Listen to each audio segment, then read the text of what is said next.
Olá! Começa agora mais um episódio do Gritos no Cast, o podcast do Gritos do Silêncio. O programa de hoje é apresentado por mim, Milene Schoberger, e pela minha colega Amanda Camargo. Somos um projeto de extensão do curso de jornalismo da UFSM, que está sob responsabilidade da técnica administrativa educacional Ana Kelly Rubin. E hoje vamos falar sobre os cortes de verbas na UFSM e também dar um panorama nacional da situação. Para isso, convidamos Daniel Balim, graduando de Geografia na UFSM, integrante do Diretório Central dos Estudantes, o DCE da UFSM, e morador da Casa do Estudante da Universidade Federal de Santa Maria. Em abril de 2019, o MEC, Ministério da Educação, bloqueou parte do orçamento de 63 universidades e 38 institutos federais de ensino. A parcela bloqueada, de 24,84%, era destinada a gastos com água, luz, obras, realização de pesquisas, equipamentos e terceirizados. Daniel explica como esses cortes afetam a vida dos estudantes do UFSM e como o DCE atua junto à universidade. Então, o DCE ele é a entidade representativa dos estudantes, né?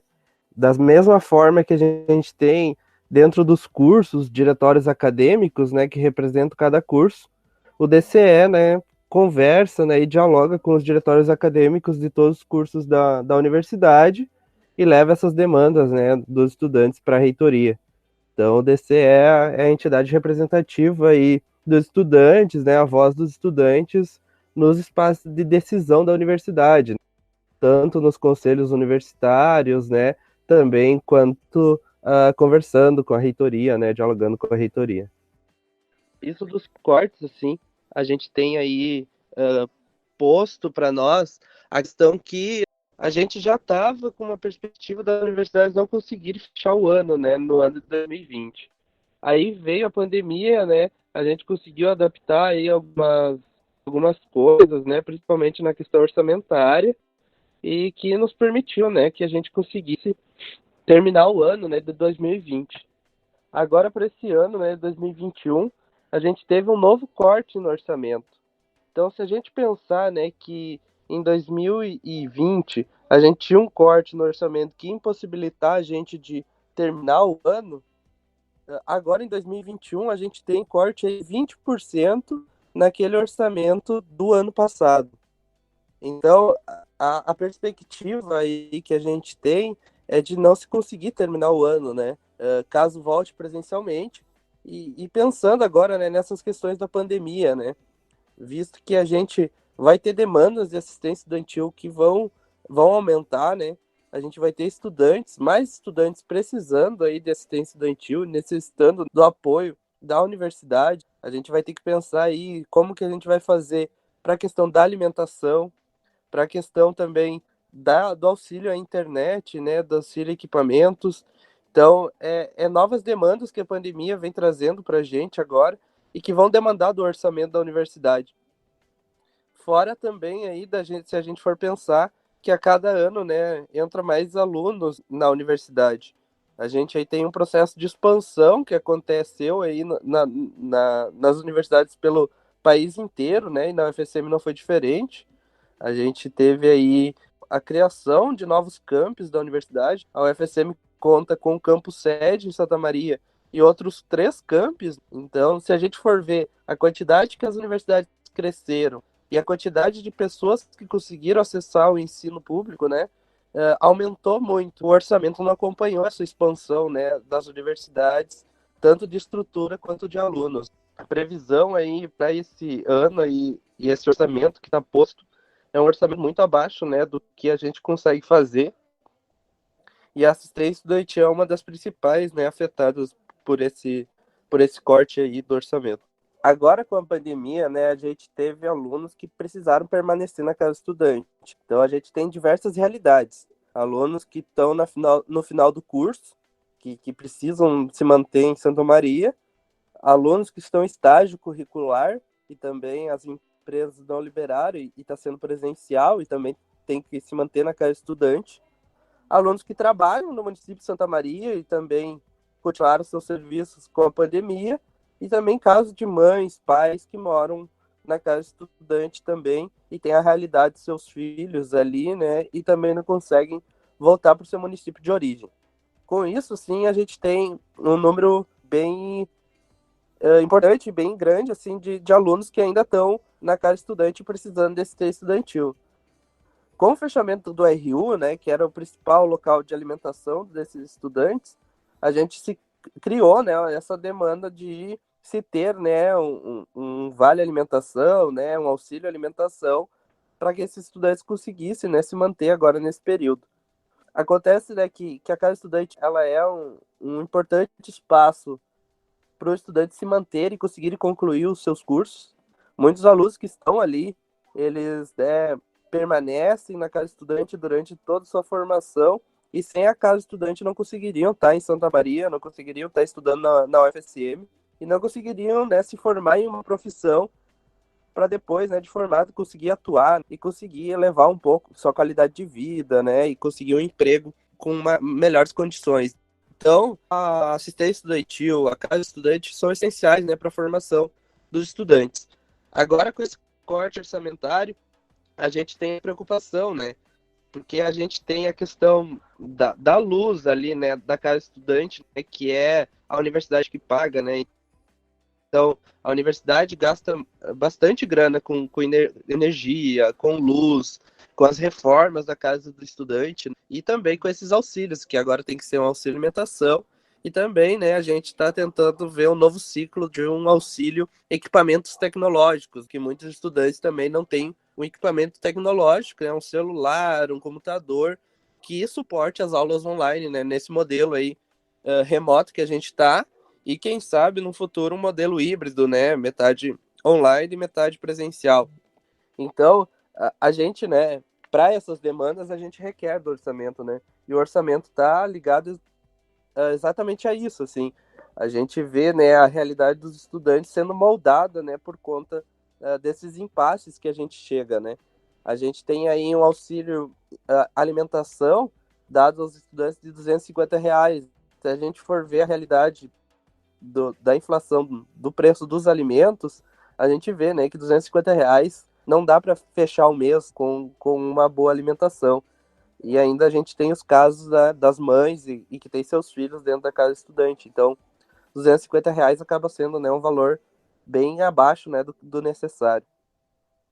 Então, as nossas frentes de lutas, assim, são essas, assim. Uma pressão institucional, né, nós do DCE, junto com os diretórios acadêmicos, junto com os cursos, faz dois movimentos, né, duas linhas a gente segue, né, que a primeira é uma pressão institucional, então, de cobrança à universidade, de cobrança ao governo federal, porque a gente sabe também que essa verba e esse corte veio por conta do governo federal, e a gente então faz essa pressão institucional junto à universidade e ao governo de um aumento desse auxílio alimentação, de melhores condições, né, para os moradores da casa estudante e da assistência estudantil como um todo. E o segundo caminho é as campanhas de solidariedade, principalmente visando essa questão da alimentação. A gente conseguiu fazer aí campanhas de solidariedade desde o ano passado, que estão vindo, né, com arrecadação de alimentos, cestas básicas que a gente está repassando aos moradores. Então, a gente está seguindo esses dois caminhos aí para enfrentar a pandemia na questão da assistência estudantil. A UFSM abriga a maior casa de estudante do país. São cerca de 1.800 estudantes beneficiados. Durante a pandemia, muitos alunos permaneceram nessas moradias. Com os cortes orçamentários e também a pandemia, alguns benefícios foram retirados, como o restaurante universitário, ocasionando dificuldades aos moradores que passaram a receber um auxílio financeiro para alimentação no valor de R$ 250. Além de ter que lidar com problemas de conexão com a internet, o que interfere no acompanhamento das aulas. São alguns, assim. Um primeiro, assim, que pode ser elencado é esse que eu falei sobre a questão do auxílio alimentação, né? A gente tinha ali o restaurante universitário, que era um local, assim, que contemplava muitos estudantes. A gente conseguia tomar café, almoçar e jantar ali. Então, era bem tranquila essa questão da alimentação, porém, com a pandemia, ficou impossibilitado de funcionamento, né, o RU, né, o restaurante universitário. Então, o que agora é o principal, assim, é essa questão do auxílio alimentação para os estudantes, a questão da internet do campus, assim, ela oscila muito, né? Então, como tem bastante alunos precisando estudar, a gente vê, né, que a internet fica oscilando, né, o sinal e caindo muitas vezes. Então, muitos alunos relatam, né, que em apresentações de trabalho, fazendo provas durante a aula, em espaços decisivos, assim, né, quando eles estão apresentando seminários também, então a internet cai, eles ficam na mão e não conseguem apresentar. Então há essa, né, essa realidade deles, né, que é bem complicada na questão da internet, né, e que é uma pauta antiga já que a gente vem defendendo, né, de uma melhoria da internet nas casas estudantes. Outra mão, assim, que a gente vê também, né, de dificuldade, e que não é tanto dificuldade, mas é uma realidade que está acontecendo agora durante a pandemia, que são as obras, né, na universidade, principalmente nas casas estudantes. Está sendo trocado fiação elétrica. E agora, né, a gente sempre mantém o contato, né, junto à praia, principal responsável pelas casas estudantes, pela assistência estudantil, né, a Pró-Reitoria de Assuntos Estudantis, onde a gente tenta, né, fazer com que a gente dê uma volta nisso. Quando tem obras, é principalmente na fiação elétrica, então acaba a luz, tem barulho, então é difícil ter aulas nesse ambiente. A gente vem conversando com a praia e tentando achar saídas, né?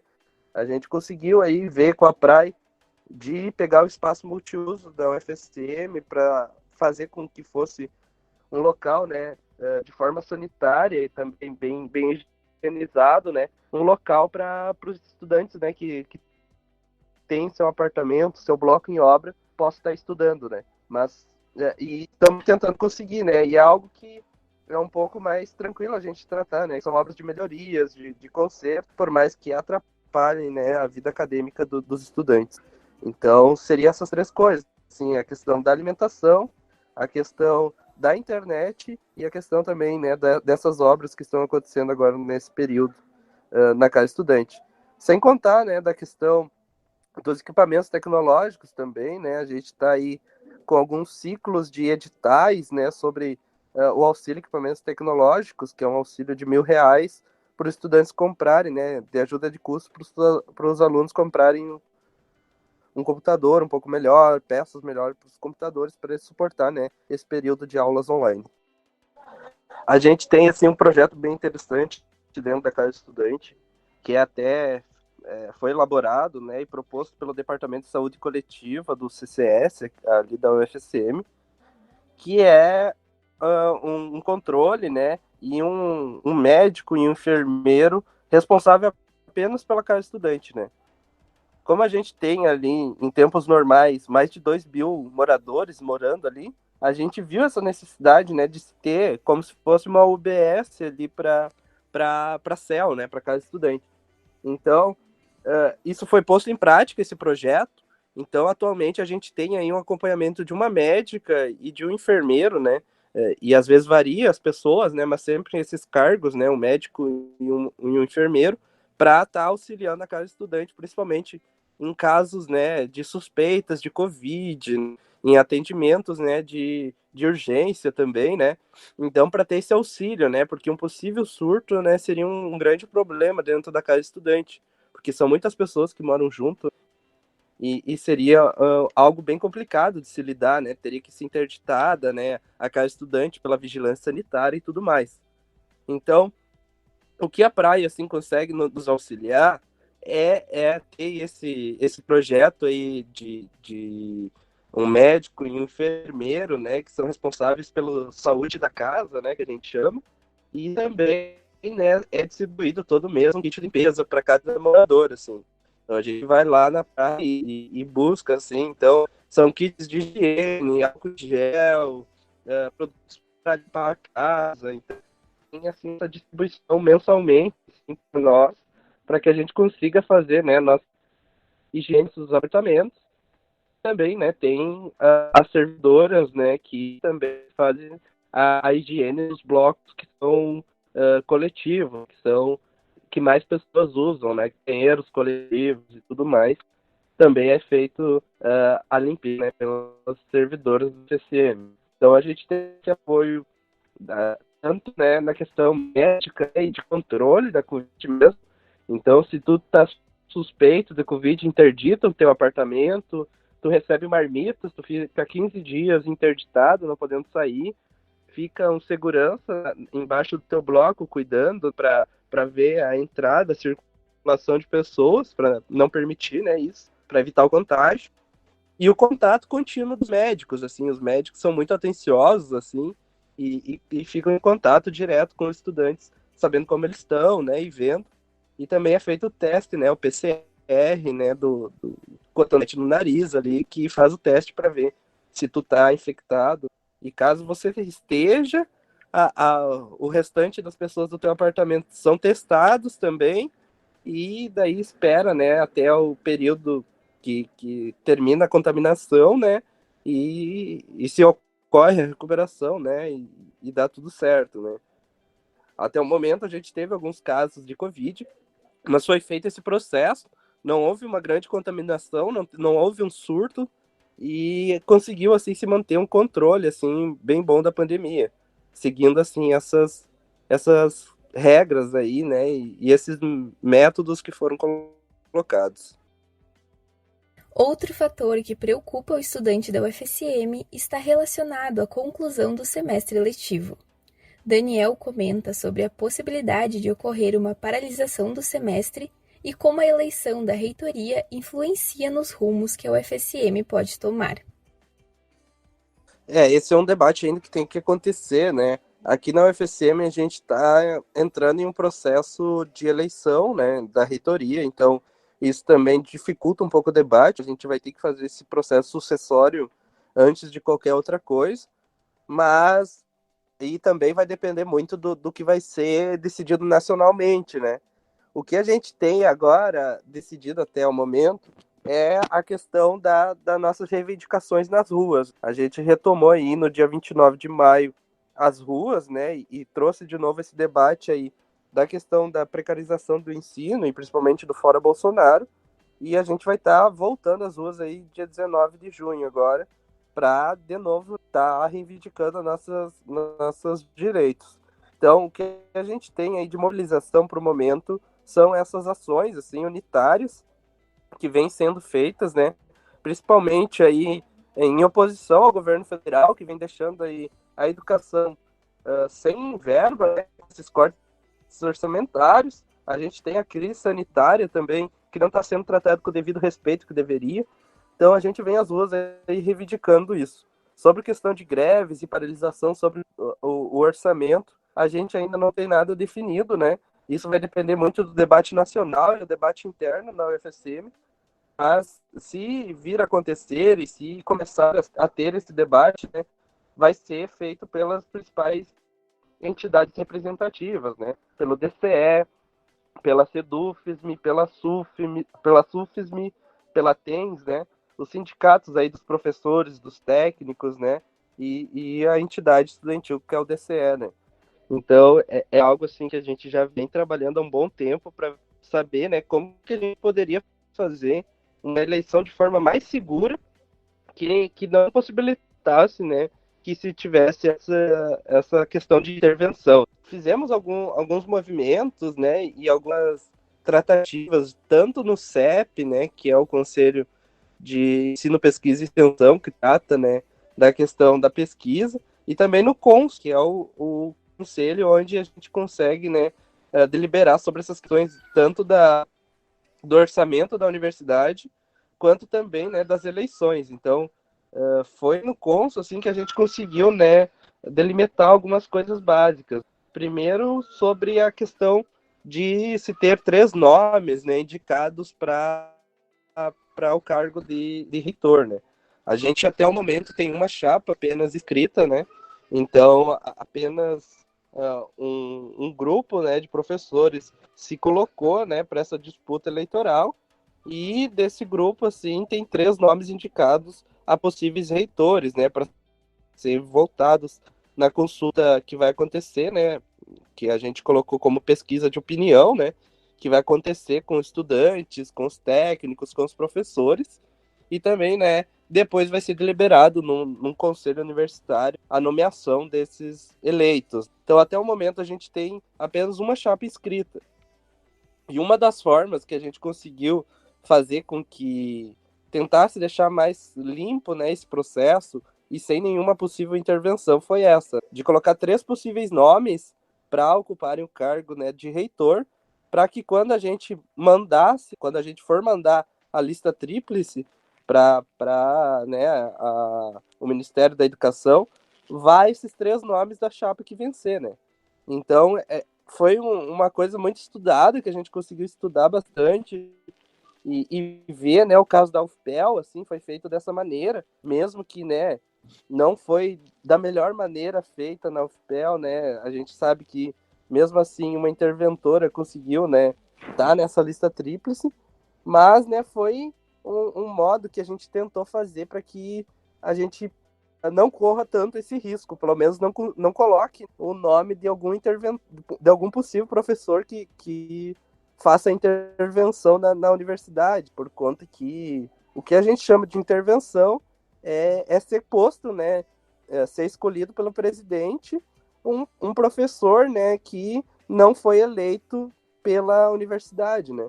A gente vai ter a nossa pesquisa de opinião, onde todo mundo vai poder votar, e todo mundo vai votar, né, na chapa, né, e nas pessoas que vão estar se candidatando para o cargo de reitor, vice-reitor, né, e a gente vai estar votando. Então, o resultado dessa votação a gente gostaria, né, que seguisse, né, para ser nomeado.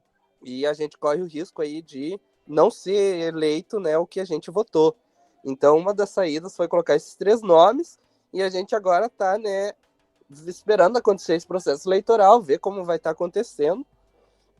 E a partir disso, assim, a gente está posto que o que a comunidade universitária decidir será isso, né, que vai ser feito para a universidade. Caso contrário, a gente vai estar entrando em processo de luta, né, e a gente com certeza vai estar aí tomando a frente, né, desse processo de chamar sindicatos, conversar com professores, conversar com estudantes, para que a gente garanta a autonomia universitária.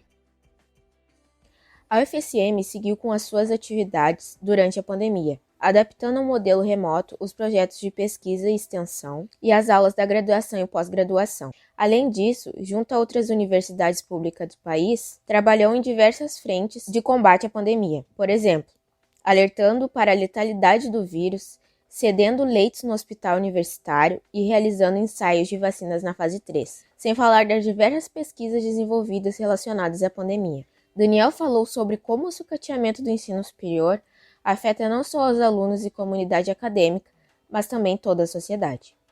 Se a gente for levar em conta, né, que esses cortes orçamentários, que essa precarização do ensino afeta a vida de quem está se formando, a vida de profissionais que vão estar se formando. Então, imagina, a gente sai, né, do ensino médio.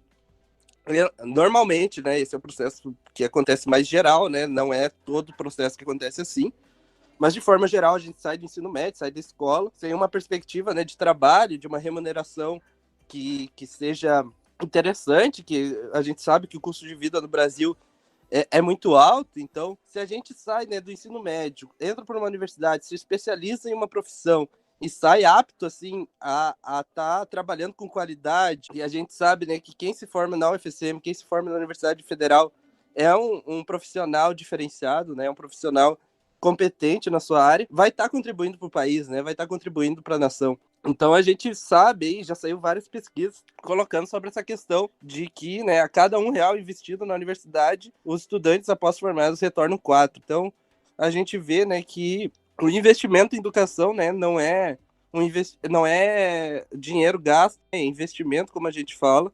Então, claro que isso vai estar impactando na vida dos brasileiros, em muita pesquisa, em muito trabalho também após formados. A gente não pode esquecer, né, dos trabalhos, das pesquisas e tudo mais que também são feitos. O que a gente tem de perspectiva, assim, para a pandemia, as mais otimistas, claro que a gente sempre tem que tentar trabalhar com otimismo, né? É que, passada essa pandemia, a gente tenha uma maior valorização tanto do Sistema Único de Saúde, né, do SUS, quanto também das universidades. A gente vê que armazenamento de vacinas, a vacinação em si também está sendo feita e elaborada aí, os projetos de vacinação também, os planos de vacinação, de imunização, pelas universidades. Quando a gente fala, né, em a universidade tocar na questão social, a universidade chegar para a comunidade, né, para chegar na cidade, no município, a gente está falando dos projetos de extensão, principalmente. A gente tem diversos projetos de extensão que trabalham aí com diversas questões na cidade de Santa Maria. Se a gente for citar alguns, assim, a gente tem conhecimento do Praxis, do Optativa, que são cursinhos pré-vestibulares, né? E diversos outros setores, tanto da questão agrária também, a gente tem diversos projetos de extensão aí ligados ao campo. Temos cursos tanto de agronomia, técnico e agropecuária, que formam, né, técnico em isotecnia, o curso de graduação em isotecnia. Então, diversos cursos, veterinária. Então, tem diversos cursos aí também voltados para essa questão da agropecuária, né, dessa questão da agricultura familiar também, projetos de extensão. Então, são vários ramos, né, que a universidade atua. Então, que pena que precisou, né, essa pandemia demonstrar que também a universidade atua na área da saúde, né? Então, a gente vem cumprindo um papel muito importante para a cidade de Santa Maria.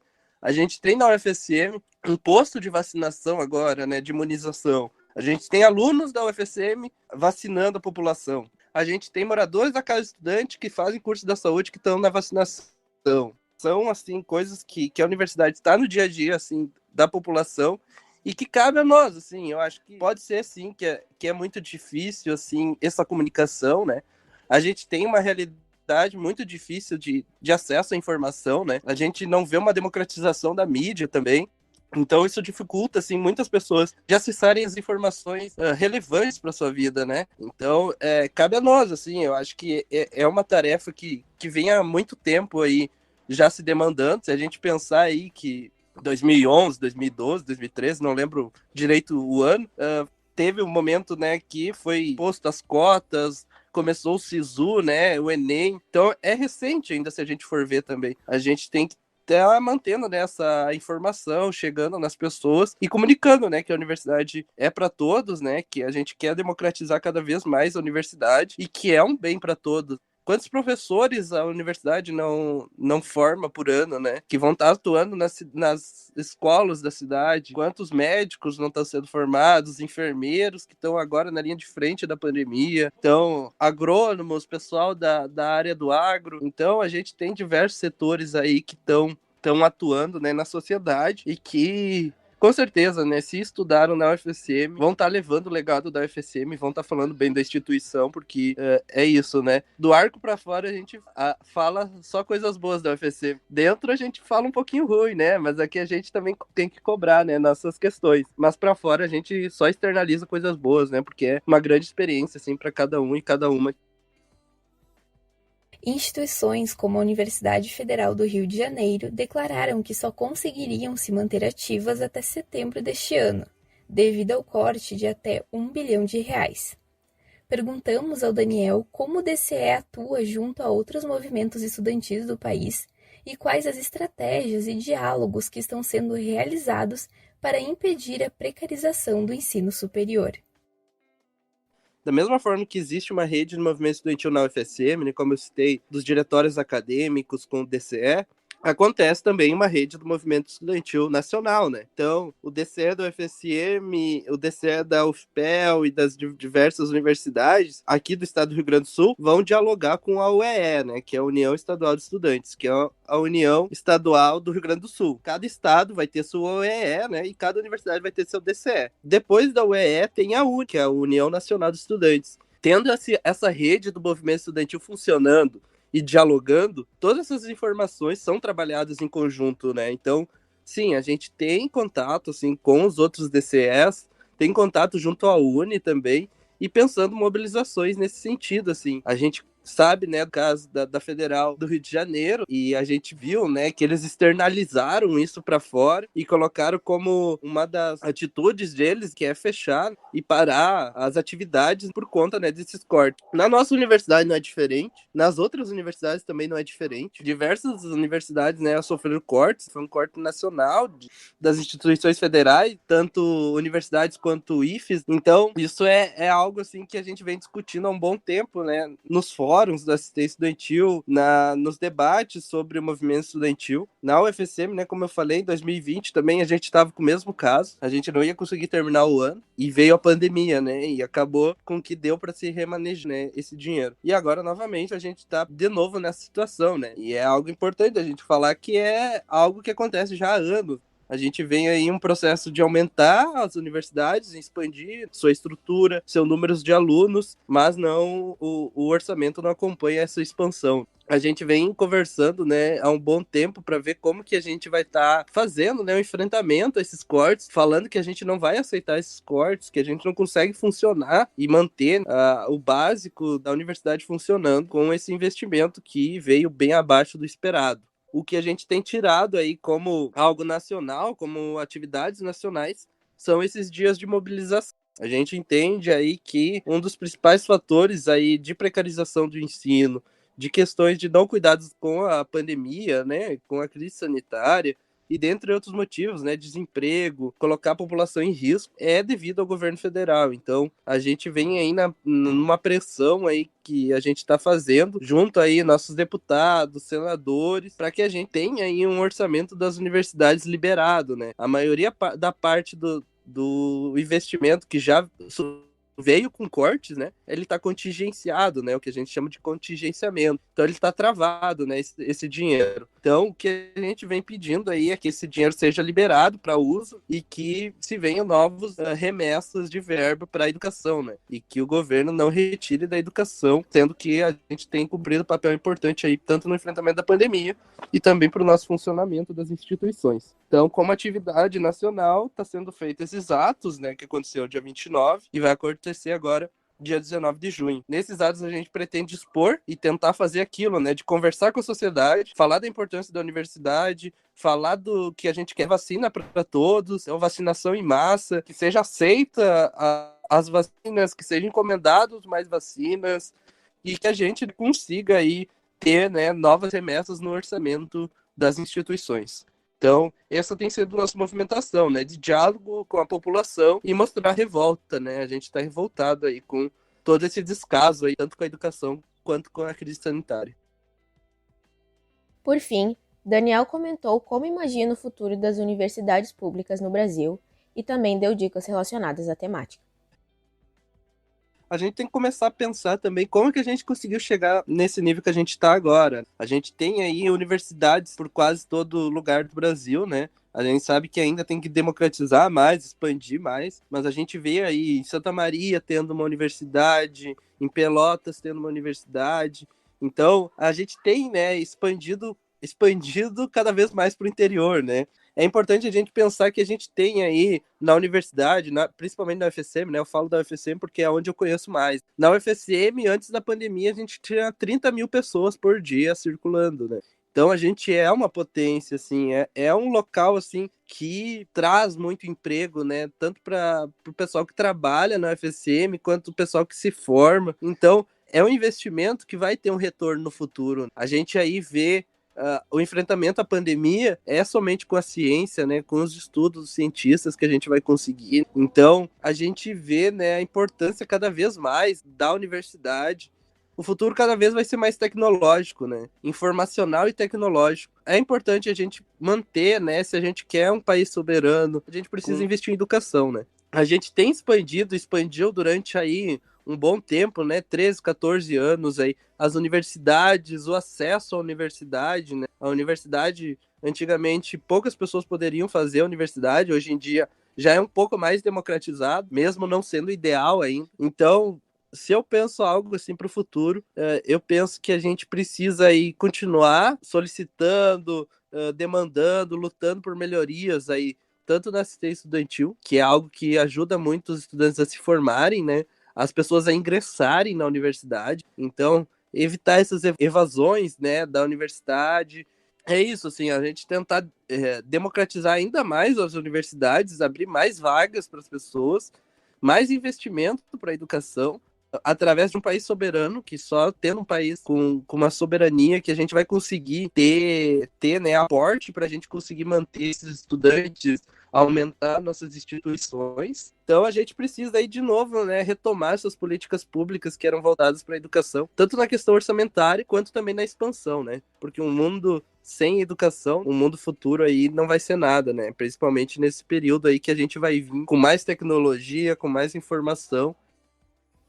A gente chega num período de precarização do ensino devido, né, à precarização de serviços públicos. Eu acho que a gente não pode deixar de falar da questão política que afligiu o país e que reverberou aí em diversas tomadas de decisões que acabaram nos levando para essa situação que a gente está agora, né? Então, esse desmonte da educação e essa precarização do ensino, né, a gente fala que é um projeto, né, um projeto em curso que está colocando, assim, a gente em uma situação de não conseguir, né, mais ter as universidades funcionando. Então, como isso é um projeto político, né, e que acabou se dando através, né, de golpes, de formas insensatas de lidar, né, com a situação, não se pensando no país, mas sim num projeto, e sim em acessar o poder, principalmente, independente do que isso causaria à população, eu acho que a gente primeiro poderia começar indicando, né, a questão do documentário, que eu acho que bastante gente já viu na Netflix, Democracia em Vertigem, né, que acaba demonstrando aí como se deu todo esse processo sucessório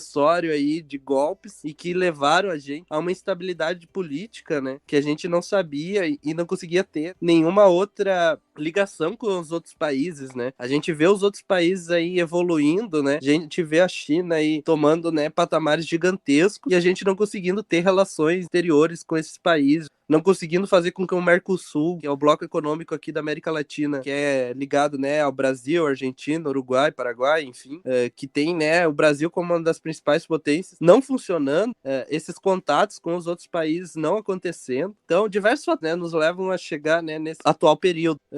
Eu fiz um texto também que foi publicado no jornal Página 13, que ele retrata, assim, como que está a situação da casa do estudante frente aos cortes orçamentários. Então, ali naquele artigo, ele vai retratar, assim, algumas questões, principalmente da organização estudantil, né? A gente, para enfrentar esse período, para a gente conseguir demandar nossos direitos, a gente precisa de organização estudantil. A gente precisa de um DCE ativo, de uma diretoria da casa estudante ativa, dialogando com a reitoria, dialogando com os outros DCEs e com as outras diretorias das outras casas estudantes pelo Brasil afora, para a gente conseguir, de forma unitária, né, pedir melhorias não só para o UFSM, mas para todas as casas estudantes, para todos os estudantes do Brasil. Então, tem esse artigo aí também que eu escrevi, que retrata um pouco da situação atual, de como é vista as casas estudantes. A gente também precisa desmistificar, né, essas questões que são colocadas sobre a casa estudante ser algo assistencialista, né, que não deveria existir, mas a gente sabe da importância da casa estudante e como é importante os estudantes terem essa assistência estudantil, não só para entrar na universidade, mas para permanecer, se formar e conseguir ser profissionais ali no futuro, que vão estar girando, né, a roda da nossa economia e que a gente sabe que quem gira a roda da economia somos nós, somos classe trabalhadora, somos nós estudantes, trabalhadores informais. Então é a gente que consegue fazer o Brasil melhorar, né? E a gente já viu isso acontecendo. Precisamos só retomar essa luta e esse momento do país. E tenho, assim, esperança, né, que a gente consiga fazer isso de forma junta, né, unitária, e acabando com o negacionismo, acabando com essas questões conservadoras, pensando num país aí mais justo, que pense no próximo, que pense formas de se distribuir melhor essa renda, né? Então eu acho que é uma das coisas, assim, principais que a gente tem que procurar ver nesse período, né? Eu acho que sempre procurar coisas que vão nos dar esperança também, né? A gente precisa saber da nossa realidade, a realidade atual que a gente tá muito complicada. A gente tem que saber, não pode estar pensando fora dessa realidade, mas a gente tem que estar sempre pensando com esperança, né? Não podemos cair nesse jogo, né? Que a gente chegou até agora, nesse momento atual, nesse ódio, né? Nessa desesperança, nessa política do caos que a gente chama, com cortinas de fumaça, com pessoas pensando que não há mais segurança no Brasil, que a solução é comprar armas, que não há mais educação no Brasil, que o negócio é privatizar. Então, a gente não pode cair na desesperança, né? A gente tem que sempre sempre procurar algo aí para se esperançar, para ver uma possibilidade de futuro. Como de costume, aqui no Gritos no Cast temos o quadro Solta o Grito, onde recomendamos filmes, documentários, livros, sites ou perfis para você que nos escuta se aprofundar mais no assunto do episódio. Anteriormente, nosso convidado já deixou uma dica relacionada à temática de hoje. Agora você confere outras produzidas pela nossa equipe. Como a universidade pública impacta na sociedade? Em um curto vídeo disponibilizado no YouTube, a Universidade Federal de Santa Catarina coleta diversos relatos de profissões e pessoas diferentes que abordam a importância da universidade pública brasileira, desenvolvendo pesquisa e extensão para a sociedade. A nossa segunda indicação de hoje é o livro Pedagogia do Oprimido. Escrito pelo autor brasileiro e patrono da educação popular Paulo Freire, a Pedagogia do Oprimido, entre outros intuitos, tem como objetivo desvendar as relações do opressor, que possui o poder do conhecimento, com o oprimido, que recebe o saber de forma violenta e não liberta. Aqui destacamos uma citação da página 57. Abre aspas. A pedagogia do oprimido, como pedagogia humanista e libertadora, terá dois momentos distintos. O primeiro, em que os oprimidos vão desvelando o mundo da opressão e vão comprometendo-se, na praxis, com a sua transformação. O segundo, em que, transformada a realidade opressora, esta pedagogia deixa de ser do oprimido e passa a ser a pedagogia dos homens em processo de permanente libertação. Fecha aspas. 80 anos de resistência.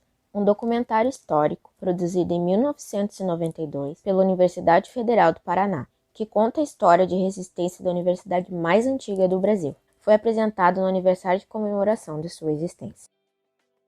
Esse foi o episódio de hoje, apresentado por mim, Milene Schauberger, e pela minha colega Amanda Camargo. Na técnica estava Matheus Wilsek. A edição ficou a cargo de Eduarda Paz e Giovana Zago. A arte é de Bianca Guimarães e Maria Eduarda Baldin. Não esquece de seguir o Gritos nas redes sociais do Facebook, como @GritosDoSilêncio800 e no Instagram como Gritos do Silêncio. Nos colocamos à disposição pelo e-mail gritosdosilêncio@ufsm.br para tirarem dúvidas ou fazerem comentários sobre o nosso projeto.